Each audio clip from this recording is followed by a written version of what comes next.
أعوذ بالله من الشيطان الرجيم بسم الله الرحمن الرحيم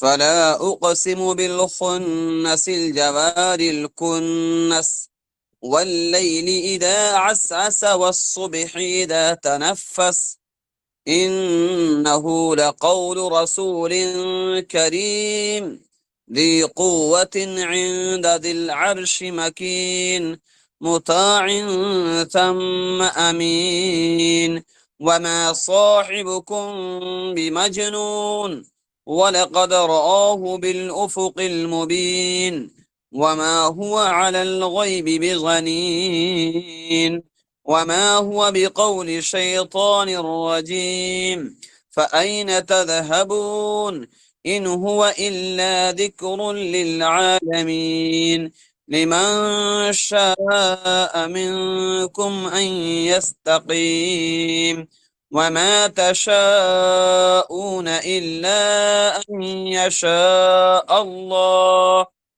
أن يشاء الله رب العالمين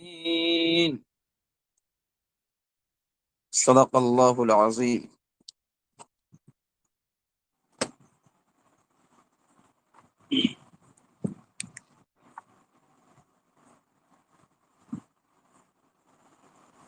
فلا اقسم بالخنس.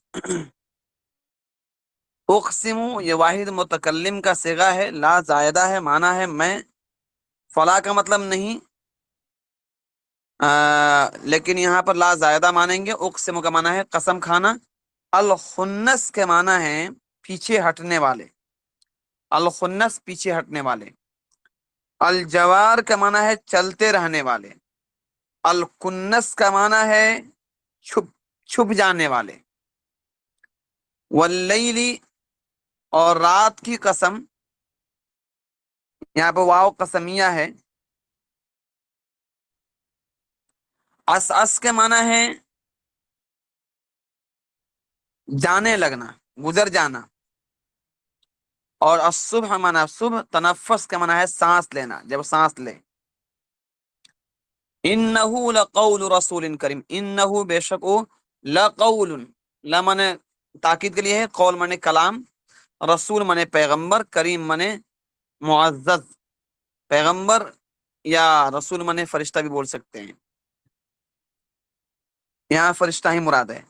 ذی قوت، ذی معنی والا، قوت معنی طاقت، طاقت والا. عند ذی العرش، عند معنی پاس، عرش معنی ذی عرش، ذی العرش معنی عرش والے کے پاس. کیا ہے؟ مکین. مکین کا معنی ہے رتبہ والا. مطاعن مقتدا، لیڈر، پیشوا، جس کی اقتدا کی جائے. ثم وہاں یعنی آسمانوں میں. امین کا مطلب امانت دار. وما صاحبکم، ما معنی نہیں، اور صاحب معنی ساتھی. صاحبکم تمہارے ساتھی. بے مجنون، مجنون معنی پاگل. وَلَقَدْ اور تحقیق کے یا البتہ، رآہ دیکھا ہے. رآ یرا کے معنی ہے دیکھنا، دیکھا ہے. ہو معنی اس کو. بالافق، افق کے معنی آسمان کے کنارے. المبین معنی واضح، کھلم کھلا. وما ہوا، ہوا معنی ما معنی نہیں. علی الغیب، غیب معنی غیب کی باتوں میں. علی الغیب غیب کی باتوں میں. بظنین، ظنین کے معنی ہے بخیل، کنجوس، کرپن بنگلہ میں بولتے شاید، کپٹے. وما ہوا اور نہیں ہے وہ، بقول بات، شیطان من شیطان، رجیم من مردود. فَأَيْنَ یہ اینا سوال کے لیے آتا ہے، آپ لوگ بہت بار پڑھ چکے ہوں گے. اینا من کہاں. تذہبون یہ مضارع حاضر کا جمع کا صیغہ ہے. تذہبون کہاں جا رہے ہو. ان ہوا الا ذکر للعالمین. ان ہوا من نہیں ہے وہ، الا مگر، ذکر من نصیحت، للعالمین کا معنی ہے جہانوں کے لیے. لمن، لمن من جو شخص، شاء مانے چاہے، منکم مانے تم میں سے، ان یستقیم، یستقیم کا مانا ہے سیدھا سیدھا چلنا، وما تشاؤون جیسے شاء تھا اسی سے تشاؤن بنا ہے، اس کا معنی بھی نہیں چاہو گے، نہیں چاہتے ہو، الا مگر، این یشاء اللہ مگر جو اللہ چاہے گا، رب من پالنہار، العالمین من جہانوں کا پالنے والا۔ ترجمہ ہے فلا اقسم بالخنس، سو میں ان ستاروں کی قسم کھاتا ہوں، بالخنس جو پیچھے کو ہٹتے ہیں، الجوار الکنس جو چلنے والے ہیں اور چھپنے والے، الکنس منے چھپنے والے، الجوار منے چلنے والے، الکنس چھپنے والے ہیں، واللیل اور قسم ہے رات کی، اذا عسعس جب وہ جانے لگے، والصبح اور قسم ہے صبح کی، اذا تنفس جب وہ سانس لے، انہ لقول رسول کریم، بلا شبہ ہو سے مراد ہے قرآن مقدس، انہ بے شک او یعنی قرآن مقدس، لقول رسول کریم رسول کریم کا کیا ہے، یعنی معزز فرشتہ کا لایا ہوا کلام ہے، ذی قوت، ذی قوت عند ذی العرش مکین، جو عرش والے کے عند من پاس، ذی العرش مکین عرش والے کے پاس، مکین میں رتبہ والا، ذی قوت من طاقت والا، جو عرش والے کے نزدیک قوت والا ہے، مرتبہ والا ہے۔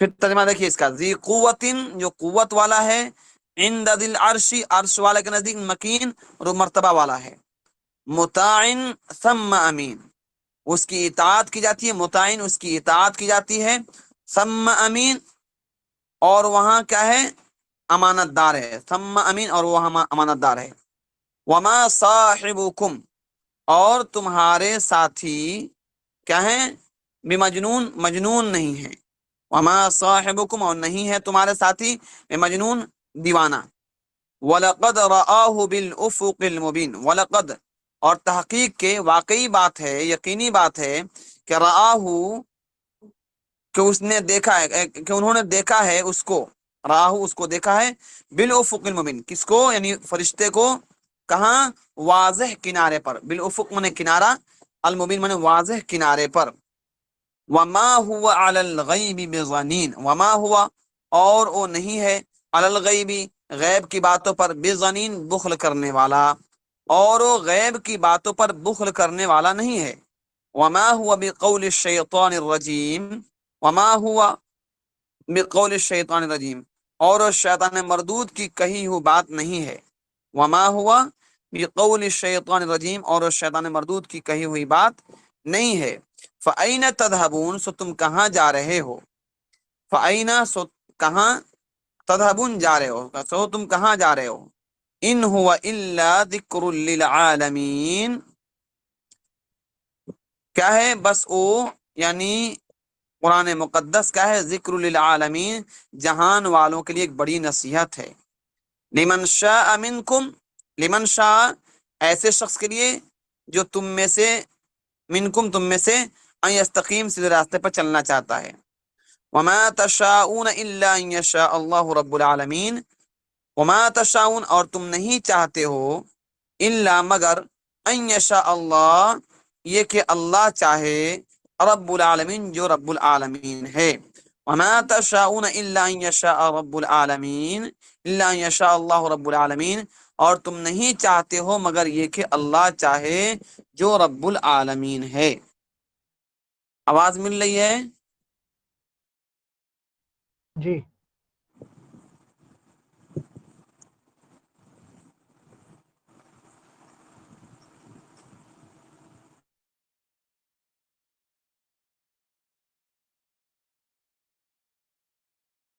মুখে শোনা যাচ্ছে না?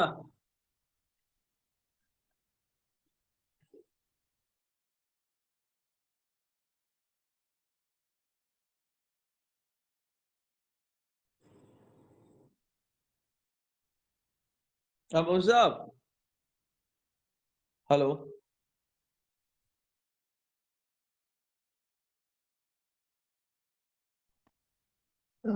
جی آپ فرما رہے ہیں یا پھر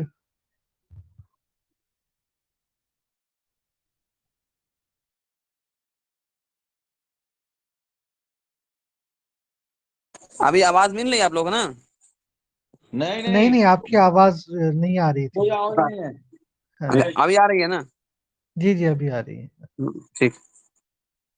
بہرحال تو میں یہ بول رہا تھا کہ اللہ جل شانہ نے چند مخصوص ستاروں کی اور رات کی صبح کی قسم کھا کر قرآن مقدس اور قرآن مجید لانے والے فرشتے کی عظمت کو، فضیلت کو بیان فرمائی ہے. اور جو لوگ اللہ کے رسول کو دیوانگی اور کسی غلط چیز منسوب کرتے تھے ان کی تردید کی ہے. جن ستاروں کی قسم کھائی ہے ان کے بارے میں الخنس الجوار الکنس فرمایا. الخنس خانس کی جمع ہے جس کا معنی ہے پیچھے ہٹنے والا. الجوار جاریتن کی جمع ہے جو بڑی جو جرا یجری سے اس میں فاعل کا صیغہ ہے اور فوائل کے وزن پر ہے.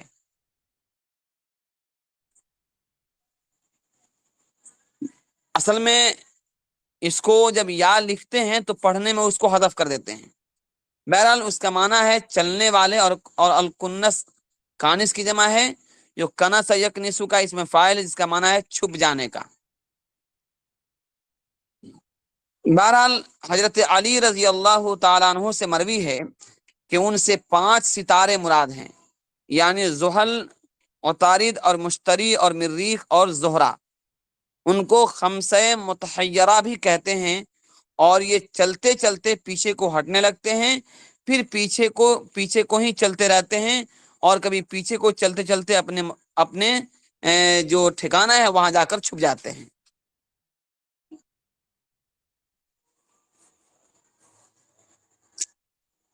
آگے اللہ رب العزت نے ستاروں کے بعد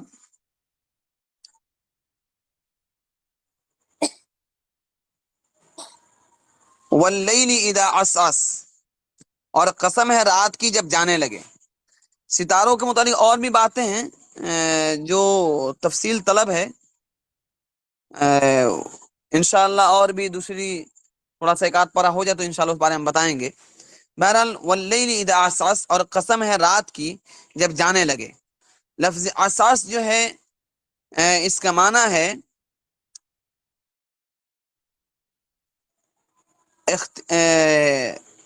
پیچھے ہونا، یعنی اپنے لوٹ جانا جب رات جانے لگے.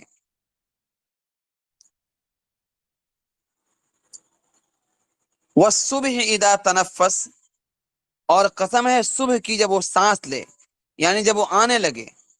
اس سے مراد فجر کا وقت ہے، جو فجر اول جب شروع ہوتا ہے، سحر کا وقت ختم ہوتا ہے اور فجر کا وقت شروع ہوتا ہے، وہ مراد ہے اس سے. ان چیزوں کی قسم کھا کر فرمایا کہ بلا شبہ یہ قرآن کلام ہے رسول کریم کا جسے ایک معزز فرشتہ لایا ہے. یہ فرشتہ، اس فرشتے کی صفت کیا بیان فرمائی؟ یہ فرشتہ قوت والا ہے اور مالک عرش کے نزدیک یعنی اللہ رب العزت کے نزدیک رتبہ والا ہے، اور وہاں یعنی آسمان میں اس کی بات مانی جاتی ہے. اور وہ فرشتہ امانت دار ہے جو وحی کو بالکل صحیح صحیح پہنچاتا ہے.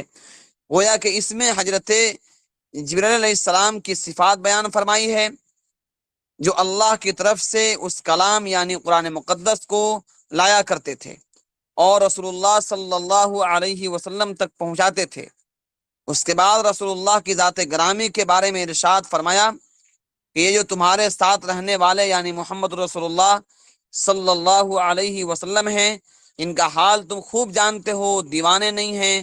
ان کے بارے میں تم بولتے ہو ساحر ہیں، جادوگر ہیں، دیوانے ہیں، جیسا کہ نبوت سے انکار کرنے والے بولتے تھے. تو ان کو معلوم نہیں ہے کہ وہ کون ہے اور ان کا مقام کیا ہے. بہرحال جو فرشتہ لانے والا امین، جس رسول اور پیغمبر پر لایا گیا وہ امین. لہذا یہ قرآن کے بارے میں شک کرنا کہ یہ اللہ کی کتاب نہیں ہے، یہ تمہاری غلطی ہے. اس نے تمہیں اللہ کا منکر بنا دیا ہے اور اللہ سے تم کو دور کر دیا ہے. بہرحال قرآن مقدس کے متعلق اس میں اللہ رب العزت نے اس کی عظمت کو بیان کرتے ہوئے، اس کی فضیلت کو بیان کرتے ہوئے فرمایا کہ قرآن مقدس وہ کتاب ہے جو ایک ایسے فرشتے کے ذریعے لایا جاتا ہے جو فرشتہ بہت ہی قوت والا ہے۔ اس فرشتے کی قوت کے بارے میں حدیث میں آتا ہے کہ جب قوم لوط کی بستی کو الٹنا تھا تو اللہ رب العزت نے ان کو حکم دیا، ان کو اللہ نے 600 بازو اور پر دیے ہیں، اپنے ایک پر پوری بستی کو اٹھائے، آسمان تک لے گئے اور اس کو پٹک دیا، پوری بستی والے تباہ و برباد ہو گئے۔ آپ کی حیت قضائیہ، آپ کی بناوٹ اتنی بھیانک ہے کہ نبی علیہ السلام نے ایک موقع پر آپ کو اصلی حالت میں دیکھی تو آپ پر ایسا خوف طاری ہوا کہ اللہ کے نبی علیہ السلام نیچے گرنے لگے۔ الغرض وہ فرشتہ اتنا طاقتور ہے کہ کوئی اس سے کلام چھین نہیں سکتا ہے، اس کلام میں کوئی رخنا نہیں ڈال سکتا ہے، اس کلام میں کوئی چیز ملاوٹ کوئی کسی کو کرنے کی گنجائش نہیں ہے۔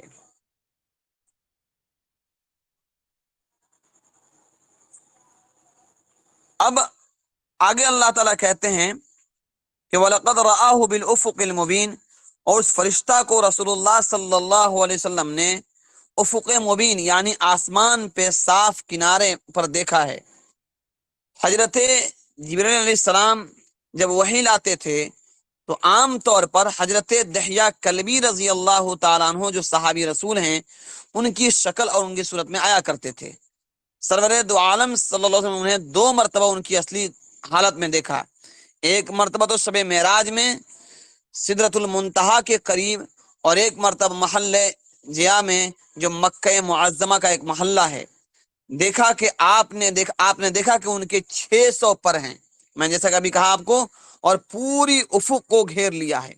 اس روایت کو ترمذی شریف میں روایت کیا ہے کہ جیسے اس پورے افق میں جو کنارہ ہے آسمان کا، اس کو پورے کو گھیر رکھا ہے انہوں نے اپنے بازوؤں سے۔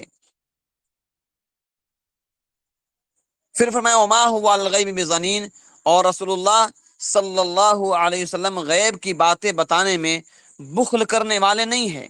اللہ تعالیٰ کی طرف سے جو وحی آتی ہے اسے نہیں چھپاتے، جیسا کہ لوگ غیب کی بات جاننے کے مدعی ہوتے تھے اور اسے چھپاتے تھے، اس پر اجرت پاتے تھے۔ جی یہ کئی بار بات آ چکی ہے کہ مکہ المکرمہ میں کاہنوں کی ایک گروہ تھی، کچھ عورتیں بھی کاہن تھیں، کچھ مرد بھی کاہن تھے۔ کاہن ان لوگوں کہتے ہیں جو کہتے تھے کہ میں غیب کی باتوں کو جانتا ہوں، اور پھر اسلام آنے سے پہلے جب جنات وغیرہ آسمانوں تک پہنچ جاتے تھے، اللہ تعالیٰ آسمان میں کوئی فیصلہ فرماتے، فرشتوں کو پیغام دے کر دنیا میں بھیجتے تھے، فرشتہ آسمان دنیا پر آ کر آپس میں کچھ بات کرتے تھے۔ جب وہ بات کرتے تو یہ چپکے سے یہ جنات یہ شیاطین وغیرہ اس کو اچک لیتے تھے، اور ایک آدھ بات سن کر آ کر ان کاہنوں کو جو اپنے آپ کو غیب بتانے کا دعویٰ کرتے تھے ان کو بتا دیتے تھے۔ وہ لوگ ایک بات میں 10 غلط بات ملا کر لوگوں سے بیان کرتے، اس میں ایک بات صحیح ہو جاتی جو سن کر آتے تھے، اور لوگوں میں ان کی دھاک بیٹھ جاتی کہ یہ غیب کی باتیں بتاتے ہیں۔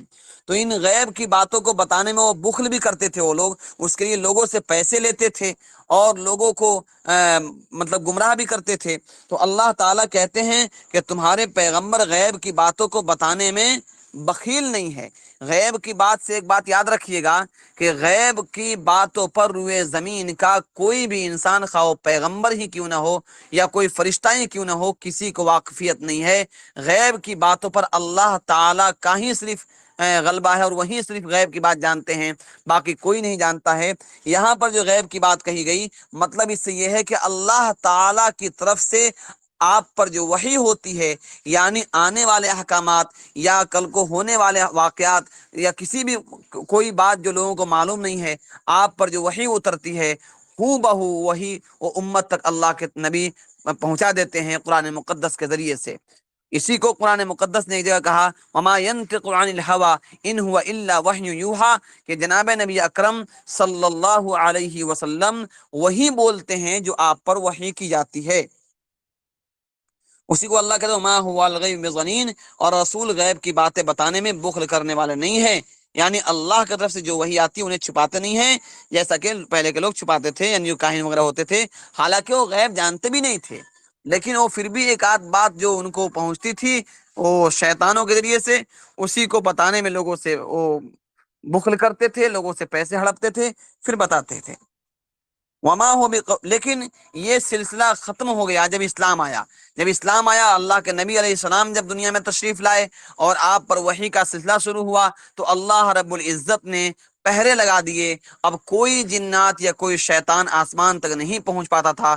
سورۃ الجن کی جو شروع کی آیات ہیں، ان آیات میں اس کا ذکر ہے کہ اللہ تعالیٰ نے کہ اللہ کے نبی کے پاس وہ فرشتے، وہ جنات آئے اور ان کو بڑی آپس میں مشورہ کیا کہ بھئی کیا بات ہے کہ ہم جب آسمان پر جاتے ہیں تو شہاب ثاقب ہمارے اوپر میزائل چھوڑا جاتا ہے، اور اس زمانے کے جو شہاب ثاقب ہوتے تو آگ کا گولا ان لوگوں پر، یعنی ان شیطانوں پر چھوڑا جاتا تھا جو آسمان بجاتے تھے۔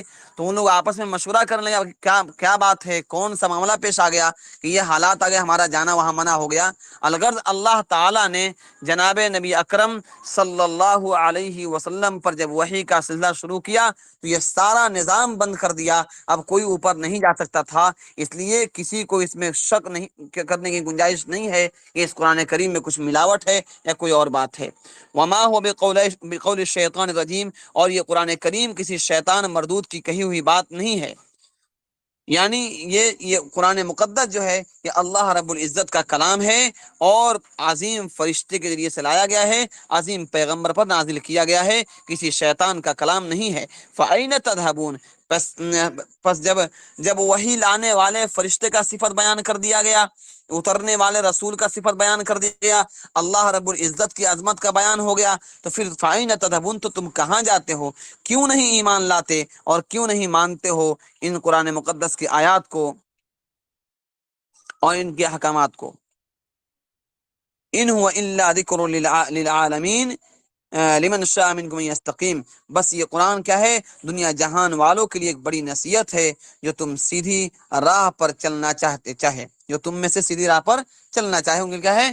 یہ بڑی ہدایت اور بڑے ہی کام کی چیز ہے۔ اور کہتے ہو ما تشاؤون الا ان یشاء اللہ رب العالمین، اور تم نہیں چاہو گے مگر یہ کہ اللہ رب العالمین چاہیں، سب کچھ اللہ ہی کی مشیت پر موقوف ہے۔ یہ آخر آیت میں اللہ رب العزت نے ایمان کی عظمت کو بیان فرمایا کہ ایمان اور ہدایت یہ من جانب اللہ ہے، کسی بھی انسان کی طاقت میں نہیں ہے کہ وہ اپنے بل بوتے پر یا اپنی مشیت اور اپنی مرضی سے ایمان حاصل کر لے۔ چنانچہ حدیث پاک میں بخاری شریف کی روایت ہے کہ خواجہ ابو طالب جناب نبی اکرم صلی اللہ علیہ وسلم کے وہ چہیتے چچا ہیں، جنہوں نے 50 سال تک آپ کے ساتھ رہے اور آپ کے شانہ سے شانہ ملا کر آپ کی ذمہ داری نبھائی، آپ کے ساتھ کھڑے رہے، اسلام کو آپ نے طاقت پہنچائی، اسلام کے لیے آپ نے بہت قربانیاں برداشت کی، لیکن خواجہ ابو طالب کو ایمان نصیب نہیں ہوا۔ جناب نبی اکرم صلی اللہ علیہ وسلم بار بار کہتے تھے کہ اے میرے چچا جان، آپ ایک مرتبہ پڑھ لیجئے لا الہ الا اللہ محمد الرسول اللہ، میں وعدہ کرتا ہوں کہ اللہ سے آپ کو جنت دلوا دوں گا۔ لیکن خواجہ ابو طالب ایمان قبول نہیں کرتے تھے، کبھی دل چاہتا قبول کر لیں، پھر سوچتے کہ مکہ والے کہیں گے شاید ابو طالب نے ڈر کر ایمان قبول کر لیا۔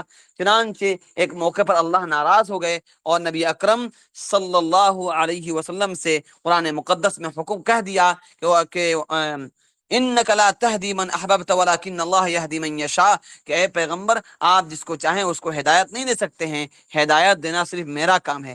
چنانچہ تاریخ اس بات پر شاہد ہے کہ اللہ رب العزت کا استغنا دیکھیے کہ آپ نے پیغمبروں کے گھروں میں کفار کو پیدا کیا اور کفار کے گھروں سے آپ نے پیغمبر اللہ نے پیدا کر دیا۔ اچھوں کے گھروں میں برے ہو گئے۔ حضرت ابراہیم علیہ السلام آذر کے نسل سے، آذر مشرک تھا، اور پھر اسی طرح سے حضرت نوح علیہ السلام کے نوح علیہ السلام کا بیٹا وہ مرتد ہو گیا، اسلام پر قائم نہیں رہا۔ تو یہ اللہ تعالیٰ کا نظام ہے، اسی کو اللہ کہتے ہیں وما تشاؤون الا ان یشاء اللہ رب العالمین، کہ بن اللہ کے چاہے کوئی کچھ نہیں چاہ سکتا۔